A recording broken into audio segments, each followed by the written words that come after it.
We have been learning about inferential statistics since the last module. In fact, we already know how to do point and interval estimation for parameters of normal distributions using samples.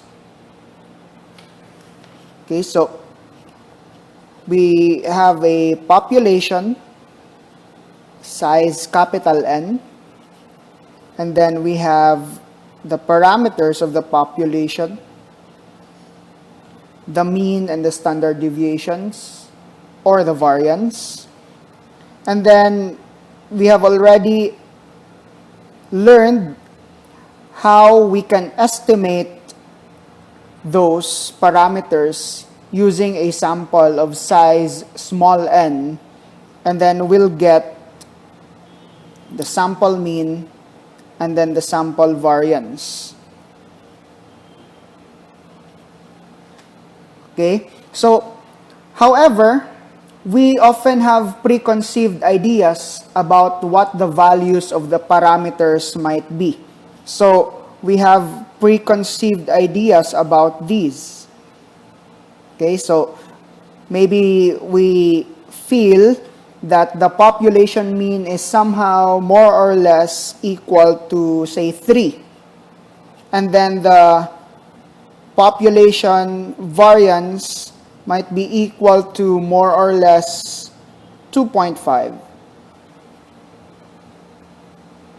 So we might wish to test whether the data from our sample, okay, so from here we might wish to test that these conform to our preconceived ideas, that this one somehow reflects this, and that this variance somehow reflects our preconceived idea of the population variance. Okay, so last time in our inferential statistics discussion, we've done estimation, and that's this portion of the process. And now we have preconceived values of those parameters, 3 and 2.5. And based on the estimated sample mean and sample variance that we have here, we wish to hypothesize if they are indeed equal to our preconceived values. So here's our question mark.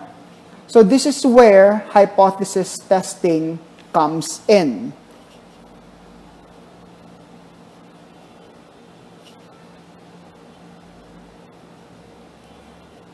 In this module, we will focus on one sample and two sample hypothesis testing. Okay? In a one sample test, the underlying parameters of the population from which the sample was drawn were compared or are compared with comparable values from other generally large populations whose parameters are assumed to be known. Okay? So in a one sample test, we have one population, okay, with parameters, let's just focus on the mean, with the parameter mu, okay, and then we estimated this parameter using a sample, and then we get a sample mean, which estimates mu. Okay? And since, again, we might have preconceived ideas for this mu value, we might say that mu is equal to 3, then we'll try to see if indeed from our sample mean, the mean is indeed 3. Okay, so this is a one sample test.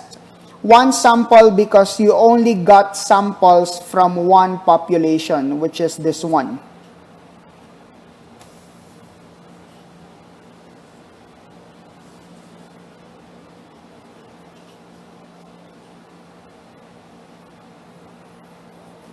In a two-sample hypothesis testing problem, the underlying parameters of two different populations neither of whose values is assumed known are compared. So in a two-sample hypothesis test, you will now be working with two populations. Okay, so each one of them might have their own population mean. And then you wanted to estimate that population mean, you get samples from these two populations. And in result, you'll get a sample mean which estimates this population mean. And then another sample mean, number 2, which estimates the population mean of population 2. In a two-sample hypothesis test, you mean to compare these. Are they the same or are they different? Okay, so in a one-sample hypothesis test, you are working with one population. And then you are comparing the result from your sampling to a preconceived idea. While in a two-sample hypothesis test, you are working with two populations, and the resulting sample statistic that you'll get, like these two sample means, you will then compare. So that's the difference between one sample and two-sample hypothesis testing. So we'll go back to that later in the later videos, but let us consider this situation first. In a current area of research interest, okay, familial aggregation of cardiovascular risk factors, okay, there was a study. Suppose the average cholesterol level in children is 175 milligrams per deciliter. So this is in normal children. Okay? And then there's this group of men, fathers, who have died from heart disease within the past year. So the cholesterol levels of their children were then measured. Okay? So these are the cholesterol levels of the children of these men who died from heart disease. So, what preconceived ideas might we have about the cholesterol levels of the offspring of these men?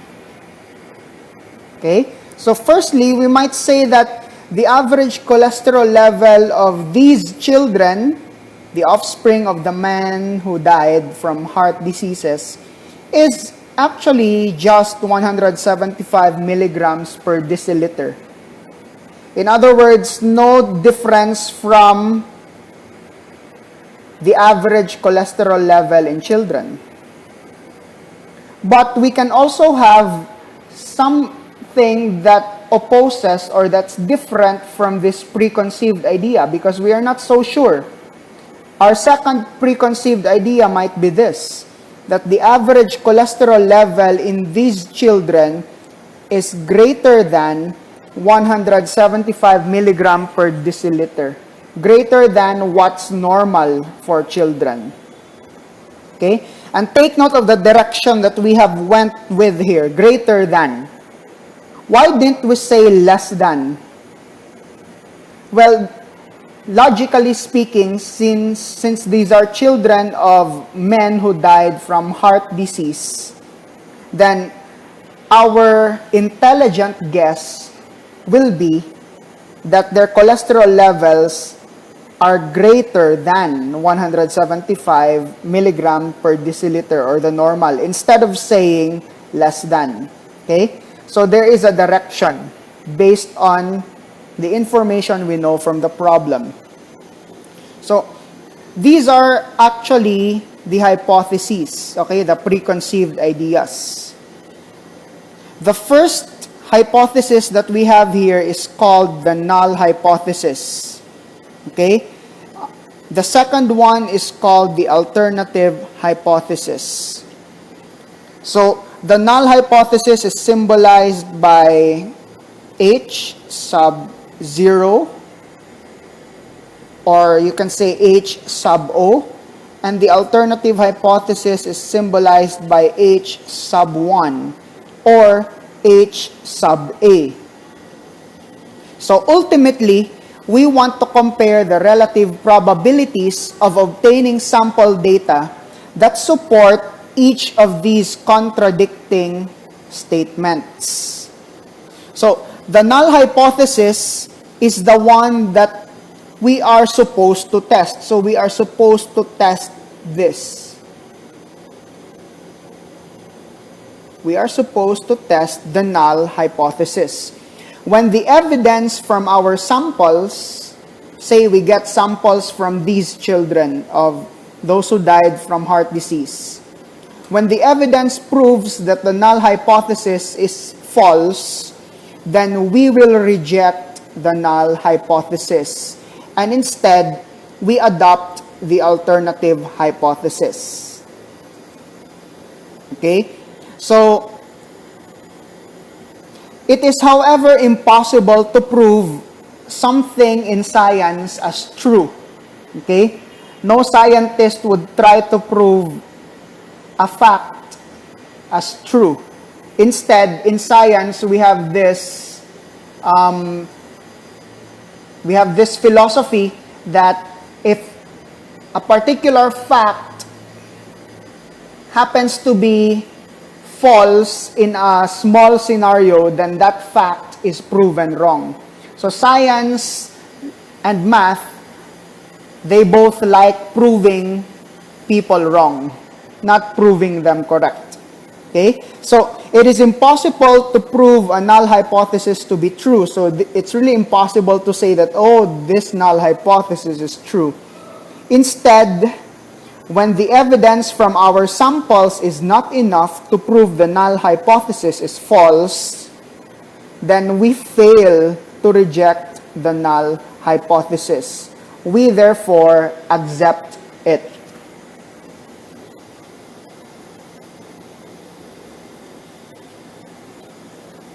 So, here is another situation. Suppose we want to test the hypothesis that mothers with low socioeconomic status deliver babies whose birth weights are lower than normal. To test this hypothesis, a list is obtained of birth weights from 100 consecutive full-term live-born babies from the maternity ward of a hospital in a low socioeconomic status area.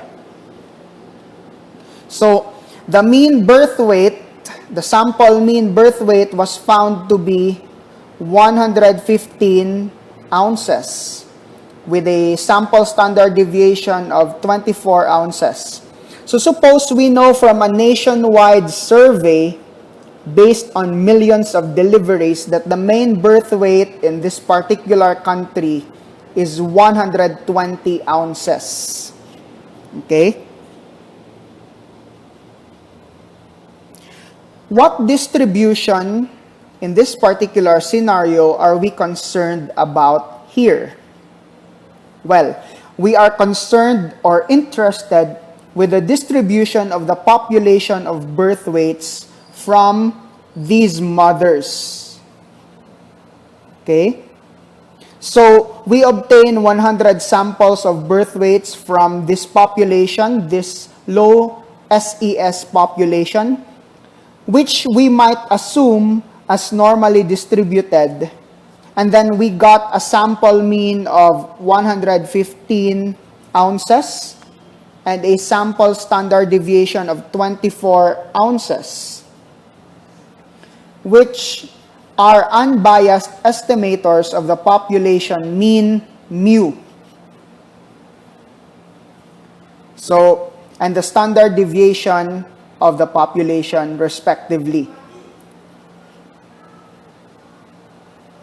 What will be our null hypothesis? So, we might hypothesize that the population mean mu of the birth weights from the mothers with low socioeconomic status is equal to the population mean of the nationwide survey of birth weights. So we might say that, oh, the population mean of the birth weights from the mothers with low socioeconomic status is just equal to the mean birth weight nationwide. Okay, we can say that for our null hypothesis. Now, what will be our alternative hypothesis? Then we might assume, okay, what's a good alternative hypothesis here? That the mean population of the birth weight from this low socioeconomic status area is what? As compared to the nationwide birth weight, mean birth weight? Lesser or greater? Okay? So remember, the problem will point us to decide lesser.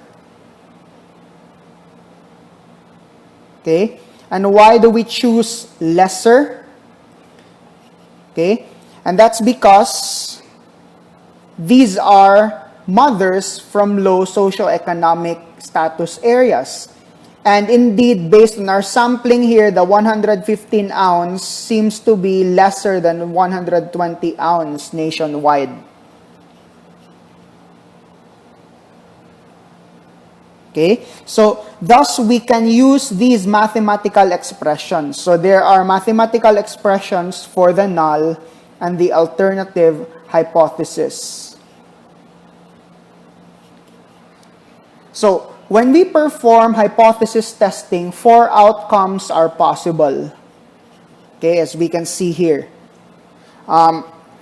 We can have a null hypothesis that's true, and the outcome is we might accept the null hypothesis, or our null hypothesis is true and we reject the null hypothesis, or the alternative hypothesis is true yet we accept the null hypothesis, or the alternative hypothesis is true and we reject the null hypothesis. Observe that 2 of these 4 outcomes are decision errors. Okay, so these 2 are errors.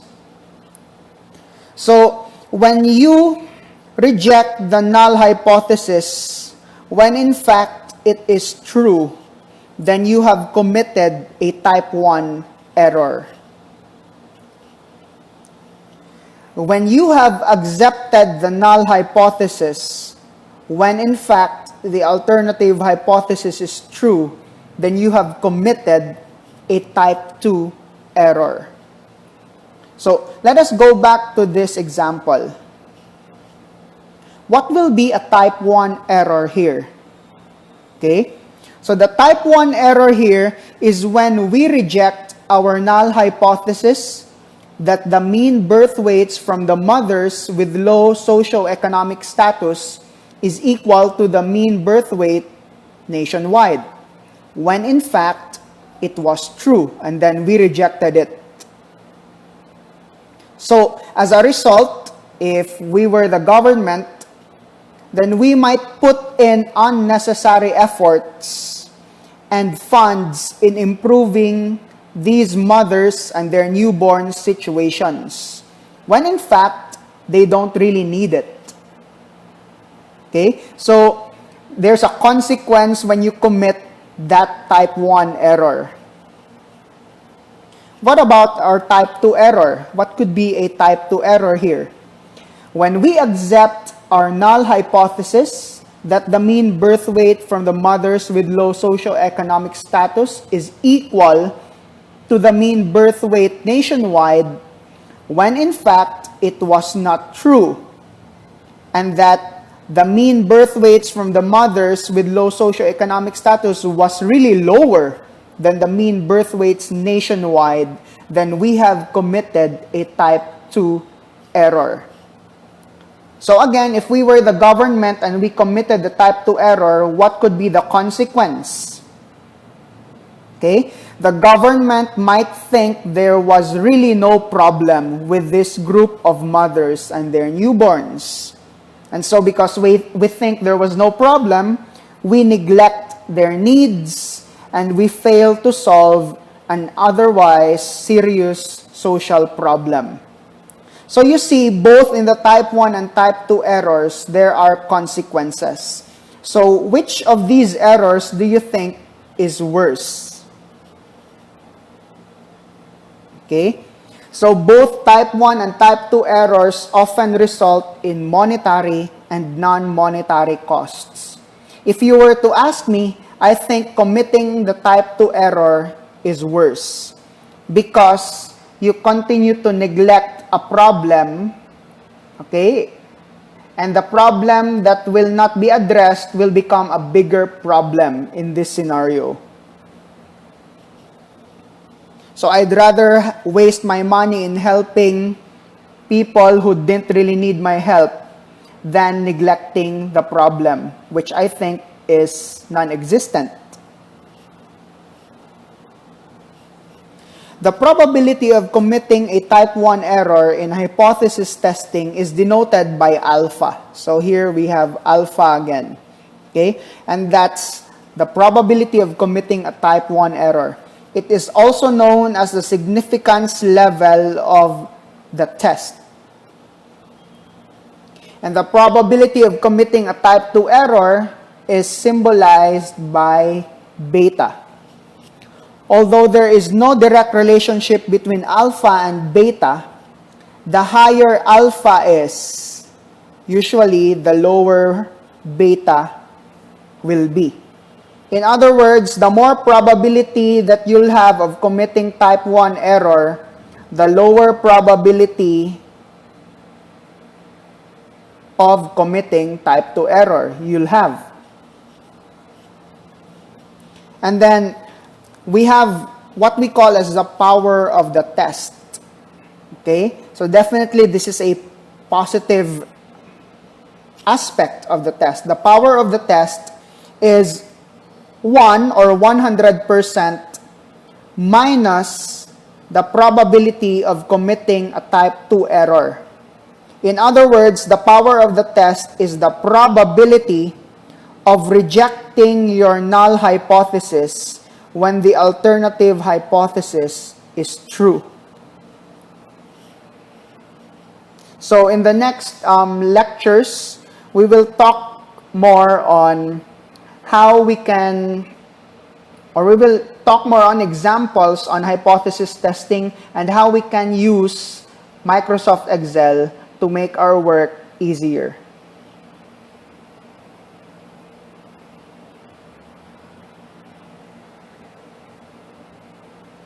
So the general aim in hypothesis testing is to use statistical tests that make alpha and beta as small as possible. Okay? So making alpha small involves rejecting the null hypothesis less often, and making beta small involves accepting the null hypothesis less often. Okay? The general strategy is to fix alpha first at some specific level and to use the test that minimizes type 2 error, meaning to say that the one that maximizes the power. Okay, so again, in the next lectures, we will have some concrete examples on hypothesis testing involving alpha.